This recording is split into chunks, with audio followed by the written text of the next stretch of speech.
גדול מאוד, וככל שהתרחבו והתגלו הממדים שלו, אתה מבין שזה לא עוד אירוע, אלא משהו הרבה יותר גדול, רחב, מקצה לקצה. האירוע הזה תופס אותי ואת המשפחה, כמו שתפס את כל עם ישראל, מאוד לא מוכן, מאוד לא מבין בכלל את גודל האירוע. ישנה, בעלי נכנס לחדר, הוא אומר לי, שרון תקומי מהר, תקומי, יש חדירה של מחבלים.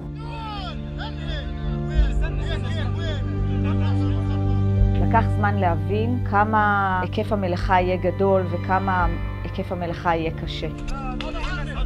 אתה נכנס למציאות, זה לא מציאות, זה משהו סוריאליסטי ברמה אחרת. קודם כל הכמויות הן אדירות. אנחנו לא ציפינו ולא מכירים כזאת כמות מאז קום המדינה. המשימה שלנו הייתה לזהות כמה שיותר מהר וכמה שיותר מדויק, אבל עדיפות למדויק. מהר לא יבוא החשבון מדויק, כי חלילה לא נרצה לעשות טעות בזיהוי לא נכון, בזיהוי שגוי, בזיהוי חלקי, ולגרום עוול אדיר למשפחות האומללות האלו שגם ככה איבדו את העיקר להם מכל. עשינו הכל בשביל לבצע את המשימה הזאת בצורה מקצועית, מדויקת, מהירה. ראינו את המשפחות לנגד עינינו ואת הצורך להביא תשובות ולהביא לאנשים את הוודאות ולהתיר את הספקות, אנשים שיוכלו להביא את יקיריהם לקבורה. ככל שנקפו השעות, הבנו שמספר הקורבנות הוא עשרות רבות, וברגע שאני מבין שיש עשרות קורבנות, אזרחים, מן הסתם צריך לפתוח תחנת ריכוז חללים.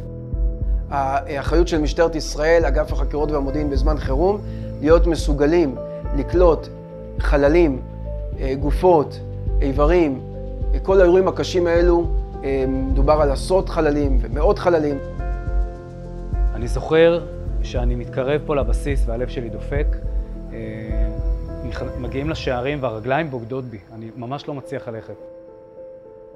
מסעית ענקית עומדת בכניסה, ופשוט שיירה של גופות על אלונקות נישאות, ופשוט כמות לא נורמלית, אתה לא קולט בראש שלך בכלל שזה בני אדם.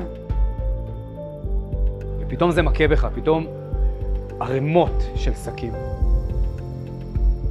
מהר מאוד אתה מתאפס על האירוע, המז"פ עובדים כבר בקצב גבוה, נפתחות כבר טבלאות, מחשבים מוצבים, הייתה פה היערכות מדהימה בתוך האירוע הכאוטי הזה.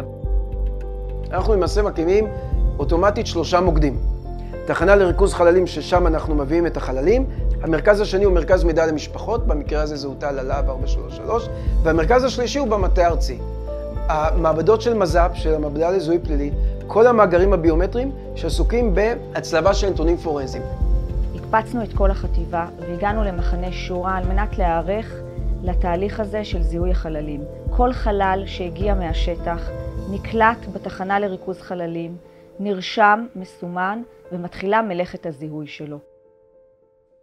בהתחלה הכמויות היו אדירות, נקלטו במכולות בחוץ והוכנסו לחדרי הקליטה. כשהגופה נכנסת, היא בעצם נכנסת על מיטת ברזל, פותחים את השק, מתמודדים עם המראות, עם הריחות, עם הקשיים, עם האכזריות. דוגמים, לוקחים טביעות אצבע, לוקחים DNA, מצלמים. ומכניסים לשם גופה אחרי גופה. הם פשוט פותחים את השקים, וכל גופה זה משהו אחר לגמרי.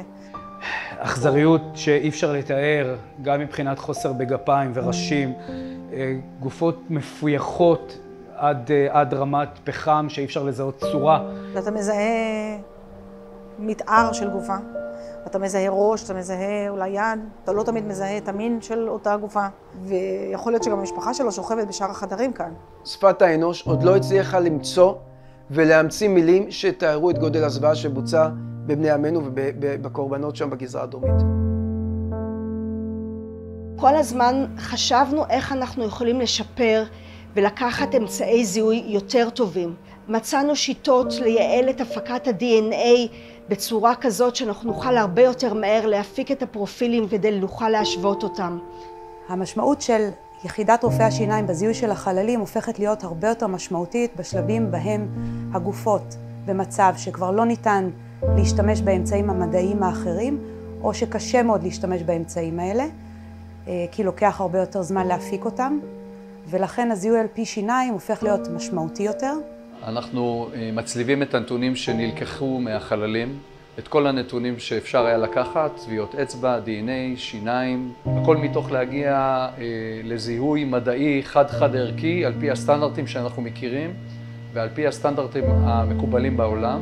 המטרה שלנו הוא זיהוי מהיר, בשביל לתת קצת שקט למשפחות, בשביל שיוכלו להביא אנשים לקבורה. אבל לא פחות מזה, אנחנו מקפידים שהכל יעשה בצורה מקצועית, על מנת שהזיהוי יהיה ודאי ומדויק. היה פה התאפסות של המערכת ושל האנשים אחד לשני, ואתה נכנס לאיזה מין אירוע של עבודה, אבל גם אירוע נפשי. כי יש פה תהליך מאוד עוצמתי ומאוד טראומטי שהנפש עוברת. ואז התחיל שלב לא פחות קשה, זה בעצם התקשרנו למשפחות וביקשנו מהם להגיע לכאן, לנסות לזהות את היקירים שלהם.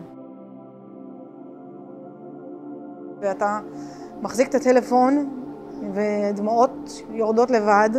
וזה דבר נוראי, זה דבר איום ונורא. הסיפורים האישיים פה של אנשים, גם הסיפורים של השוטרים פה שמתמודדים, סיפורים נורא קשים, יש פה אירועים שוברי לב. הסיפור הזה של להיות בחדר המוצגים ולפתוח אותם, ולפתוח ארנק של בן אדם, ולראות את כל החיים שלו פרוסים בפניך. אתה רואה את הכרטיסי קופות חולים של כל הילדים שלו, ואחר כך אתה מבין שהם נרצחו ביחד איתו. הטלפונים, אתה פותח את הטלפון, פתאום אתה רואה את השומר מסך עם חיוך, עם תמונה של זוגיות, ודברים, בעלי חיים פתאום, אתה רואה את הכלב של... זה משהו שכל כך נכנס לך לנשמה, ואתה זוכר את השמות של האנשים האלה. כל טבעת וכל תכשיט זה בן אדם, כל פלאפון זה משפחה, וכל חלל זה עולם ומלואו. ולכן אנחנו צריכים לעשות הכל, כולל הכל, ולהחזיר את המוצגים למשפחות, כי זה הזיכרון היחיד שישאר לעולמי עד למשפחות האלה. חוקרים וחוקרי זירה, בעיניי גיבורים של השעה, בתוך כל האירוע הקשה הזה שנגזר עלינו ונכפה עלינו, עם מסירות, עם נחישות. ואני אמרתי להם בתדרוכים כשהם נכנסים לליינים, אמרתי להם, תראו, יש לנו מקצוע ותפקיד פה, שליחות, תפקיד היסטורי. לבוא ולראות איך אנחנו מזהים כמה שיותר מדויק, ואם אפשר גם כמה שיותר מהר, כדי להמציא נחמה ולו נחמה פורטה למשפחות האלו שאיבדו את היקר להם מכל. אבל לא רק, זה לא רק לזהות, לא רק להיות מסוגל להביט אל הרוע השטני הזה בעיניים ולהמשיך את העבודה. ולכם, שנכנסתם וראיתם בעיניים את מה שקרה שם, יש תפקיד היסטורי, אתם העדים במדים החדשים שלנו. אתם צריכים לספר לעם ישראל ולעולם כולו מה נעשה פה, מה עם הזוועות, בלי לגמד, בלי לנסות ולהסביר, כי לא ניתן להסביר. ואני מקווה מאוד שבזה נסיים, ולא נחווה עוד אירוע כזה בעוצמה כזאת, כמו שחווינו את זה עכשיו.